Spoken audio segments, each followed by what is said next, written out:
Hello everyone. In the last lecture, we were discussing about different reactions of acids and bases.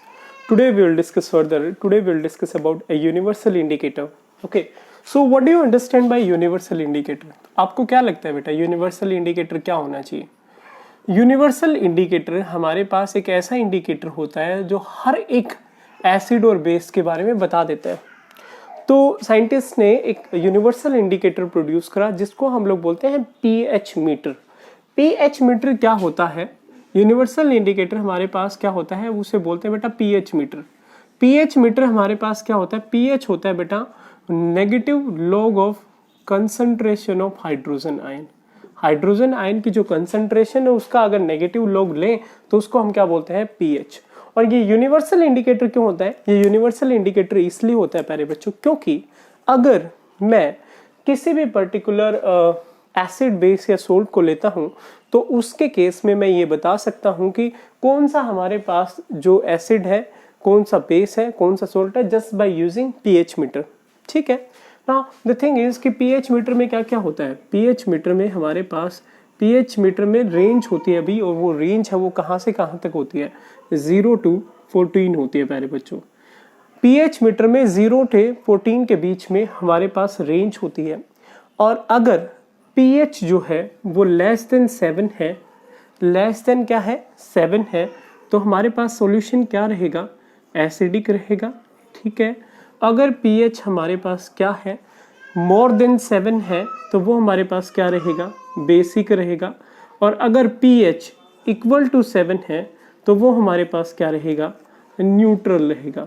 So this is about pH. ठीक है। Now the thing is कि हमारे पास जो pH paper होता है वो ऐसा होता है अभी। ओके। जो पीएच पेपर या फिर आप पीएच मीटर बोल सकते हो जिसमें मार्किंग होती है 0 से 14 के बीच में।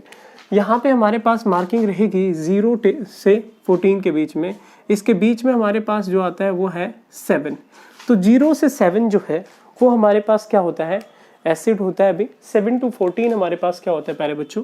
बेस होता है। 0 to 7 is acid, 7 to 14 is base. Now इस तरफ हमारे पास एसिडिटी स्ट्रेंथ बढ़ती जाती है। एसिडिक स्ट्रेंथ क्या होती जाती है अभी? बढ़ती जाती है। एसिडिक स्ट्रेंथ किस तरफ बढ़ती जाती है? 0 to 7 के बीच में। और यहाँ पे हमारे पास क्या बढ़ती जाती है? बेसिक स्ट्रेंथ बढ़ती जाती है। नाउ अगर मैं आपसे पूछता हूं कि आपके पास क्या है? 2 सॉल्यूशन है एसिड के, 2 पीएच के, एक तो पीएच है 2 और दूसरा है पीएच क्या? 4। वैसे आप लोगों को ये समझ में आना चाहिए पीएच क्या होता है। पीएच में हम सिर्फ नेगेटिव लॉगरिथम लेते हैं हाइड्रोजन आयन कंसंट्रेशन की, कि हाइड्रोजन आयन कितना प्रेजेंट है ना किसी भी सॉल्यूशन में, उसकी नेगेटिव लॉग ले लेंगे तो पीएच आ जाएगा हमारे पास। पीएच अगर 2 है, इन दोनों में से एसिडिक ज्यादा कौन सा है भाई? मैंने बताया इस तरफ एसिडिक स्ट्रेंथ बढ़ रही है, तो पीएच 2 वाला ज्यादा एसिडिक है। इसमें कंफ्यूज मत होना, पीएच 2 वाला क्या है? ज्यादा एसिडिक है। अगर हम सेम लाइंस पे मेरे पास पीएच 10 और पीएच 11 वाला सॉल्यूशन है तो हमारे पास ज्यादा बेसिक कौन सा रहेगा? बेसिक स्ट्रेंथ उस तरफ बढ़ेगी, तो पीएच 11 वाला हमारे पास ज्यादा बेसिक रहेगा। सो this is about acidic and basic strength. अगर पीएच 7 है तो हमें उसे क्या बोलते हैं अभी? उसको हम लोग बोलते हैं न्यूट्रल। ठीक है बेटा। अब पीएच के हमारी डेली लाइफ में बहुत सारे यूजेस हैं, हम उनके बारे में डिस्कस करेंगे कि पीएच हमारे पास कैसे कैसे इस्तेमाल होती है और why the pH is more important for us, क्यों ज्यादा जरूरी है पीएच हमारे लिए। सबसे पहले पीएच के यूजेस क्या क्या हैं उससे पहले हमारे पास सबसे पहले बात आती है जितने भी एनिमल्स या प्लांट्स हैं, इवन दो ह्यूमन बींग्स हैं, वो जितने भी अपनी मेटाबॉलिक प्रोसेस करते हैं वो एक स्पेसिफिक पीएच पे करते हैं अभी। तो हमारे पास है क्या importance of pH in daily life. PH के क्या इंपॉर्टेंस है डेली लाइफ में?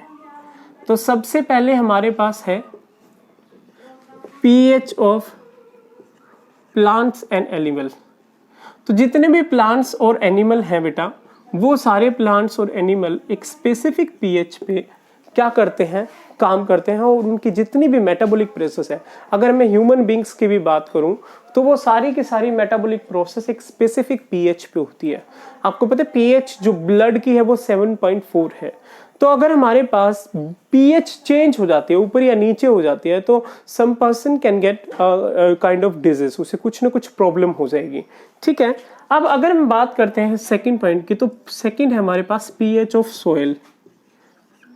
हम भी जो खेतों में काम करते हैं, एग्रीकल्चर वर्क जो करते हैं, उससे क्या होता है जो पीएच है सोइल की वो चेंज हो जाती है, वो मोर एसिडिक हो जाती है।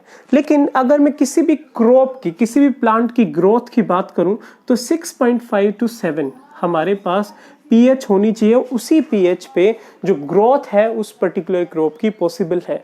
तो पीएच ऑफ सोइल को मेंटेन करना इस लेवल पे बहुत ज़्यादा ज़रूरी है। थर्ड हमारे पास पॉइंट है pH is used in tooth decay. तो पीएच टूथ डिके में कैसे यूज होती है भाई? टूथ डिके में यूज होती है प्यारे बच्चों, अगर मैं बात करूं हमारे पास जो हम खाना खाते हैं जिसमें शुगर प्रेजेंट हो, जैसे अगर मैं बात करता हूं बहुत सारे बच्चे चॉकलेट्स खाते हैं तो चॉकलेट से दांत खराब हो जाते हैं। What is the reason? क्योंकि उसके अंदर शुगर प्रेजेंट होता है, और जो शुगर प्रेजेंट होता है प्यारे बच्चों, उस शुगर की वजह से जो पीएच है माउथ की वो एसिडिक हो जाती है। अब उस एसिडिक पीएच को, क्योंकि बैक्टीरिया प्रेजेंट है और बैक्टीरिया क्या करते हैं ग्लूकोज को एसिडिक कर देते हैं जो शुगर प्रेजेंट थी उसे। ठीक है, अब पीएच अगर माउथ की एसिडिक हो गई तो उस एसिडिक पीएच को न्यूट्रल करने के लिए हम लोग क्या करते हैं? हम लोग करते हैं भी टूथपेस्ट। और इसीलिए टूथपेस्ट के अंदर क्या प्रेजेंट होता है? टूथपेस्ट के अंदर हमारे पास प्रेजेंट होता है बेस, और वो बेस क्या करता है? एसिड के साथ रिएक्शन करके न्यूट्रल प्रोडक्ट बना लेता है। इसीलिए पीएच टूथ डिके में भी बहुत इंपॉर्टेंट रोल प्ले करती है। नेक्स्ट है हमारे पास पीएच ऑफ गैस्ट्रिक जूस भी। हम जो भी खाना खाते हैं उस खाने को पचाने के लिए या फिर उस खाने को जल्दी पचाने के लिए हम कह सकते हैं हमारी बॉडी एक गैस्ट्रिक जूस रिलीज करती है, पीएच इन डाइजेस्टिव सिस्टम। ठीक है, तो खाने को पचाने के लिए जो एसिड रिलीज किया जाता है वो एसिड हमारे पास भी HCl होता है, और उस HCl बहुत ज्यादा एसिडिक होता है। ये इतना एसिडिक होता है कि अगर हम चाहें, जैसे अगर हम उसके अंदर कोई भी पर्टिकुलर बोन्स डाल दें तो वो उसे भी पिघला देगा। इतना ज्यादा एसिडिक हमारे डाइजेस्टिव सिस्टम के अंदर पीएच होता है। जिस टाइम हम खाना खाते हैं उस टाइम हमारे पास एक एसिड रिलीज होता है जो हमारे खाने को पचाने में काम आता है। तो पीएच डाइजेस्टिव सिस्टम में भी काम आता है। इसके अलावा बेटा आप लोगों ने सुना होगा कि किसी को एसिडिटी होगी, ओवर या तो ज्यादा खाना खा लिया या फिर कुछ गलत खा लिया, जिसकी वजह से एसिडिटी हो जाती है। तो उस एसिडिटी से बचने के लिए हम उस पर्टिकुलर पर्सन को क्या देते हैं? इनो या फिर कोई भी पर्टिकुलर बेस देते हैं।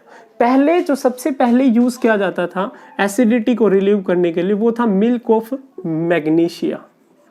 ठीक है भी, और मिल्क ऑफ मैग्नीशिया क्या होता है? मिल्क ऑफ मैग्नीशिया हमारे पास एक पर्टिकुलर कंपाउंड होता है भी, एक बेस होता है, और वो बेस क्या करता है? जो एसिड है उसे न्यूट्रलाइज कर देता है।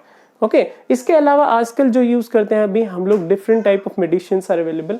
रेनिटिडीन हो गया, इसके अलावा देयर इज इनोज देयर, जिसके अंदर बेस प्रेजेंट होता है और जो स्टमक के एसिड को क्या कर देता है? न्यूट्रलाइज कर देता है। और इन मेडिसिन को क्या बोलते हैं? इन मेडिसिन को हम बोलते हैं भाई आंट एसिड। जो हमें एसिडिटी से रिलीव कराती हैं उन मेडिसिन को हम लोग क्या बोलते हैं प्यारे बच्चों? Ant acid.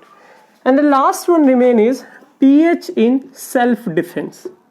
बहुत सारे एनिमल ऐसे हैं जो एक स्पेसिफिक पीएच का एसिड या फिर एक स्पेसिफिक पीएच का एसिड रिलीज करते हैं। जैसे अगर मैं बात करूं बीज की, अगर मैं बात करूं येलो आंट्स की, तो वो क्या, रेड आंट्स की, तो वो क्या करते हैं? वो एक एसिड रिलीज करते हैं। रेड आंट्स कौन सा एसिड रिलीज करते हैं बेटा? HCOH। और इस एसिड को हम क्या बोलते हैं? इसको हम फॉर्मिक एसिड बोलते हैं। ये एक फॉर्मिक एसिड है और इसका नाम फॉर्मिक इसीलिए रखा गया क्योंकि ये एक फॉर्मिका वर्ड से बना है। फॉर्मिका का मतलब ही रेड आंट होता है। रेड आंट ये एसिड रिलीज करती है और इस एसिड की वजह से हमें स्वेलिंग या जो पोर्शन है आपकी पर्टिकुलर बॉडी पे दिखाई देता है जिस टाइम वो कहीं पे काट लेती है। तो हमारे पास क्या होता है, जो फॉर्मिक एसिड है वो रिलीज करती है अपने सेल्फ डिफेंस सिस्टम में। ऐसे ही बहुत सारे प्लांट्स हैं, जैसे नीटल प्लांट हो गया, वो क्या करता है, वो भी एक एसिड रिलीज करता है जिस टाइम हम उसे छूने की कोशिश करते हैं। तो so this is about pH uses और importance of pH in our daily life. Okay, further there are some different type of salts. Last class में हम लोगों ने बेटा कंसंट्रेटेड एसिड और डाइल्यूट एसिड के बारे में पढ़ा था। जस्ट थिंक कि अगर हमारे पास कोई एसिड है, ठीक है, तो मैं आप लोगों से क्वेश्चन पूछ लेता हूँ रिगार्डिंग दैट। अगर हमारे पास कोई एसिड है और उस एसिड को मैं डाइल्यूट करता हूँ, डाइल्यूट करने का मतलब है कि उसके अंदर पानी डालता हूँ, तो डाइल्यूशन ऑफ एसिड हम कैसे करते हैं?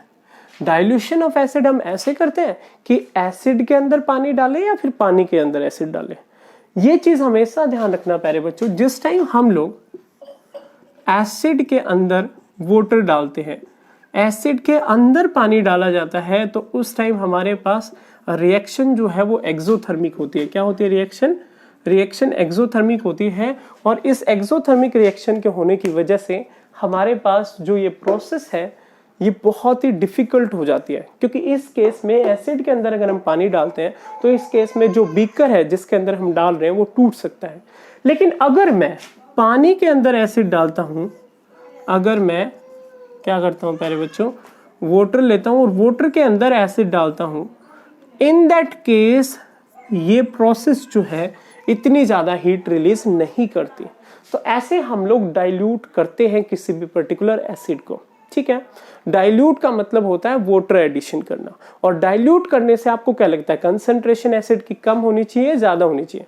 क्योंकि H आयन कम हो जाते हैं, वॉल्यूम बढ़ जाती है सॉल्वेंट की, इसीलिए डाइल्यूट करने से कंसंट्रेशन क्या हो जाती है, कम हो जाती है, ठीक है।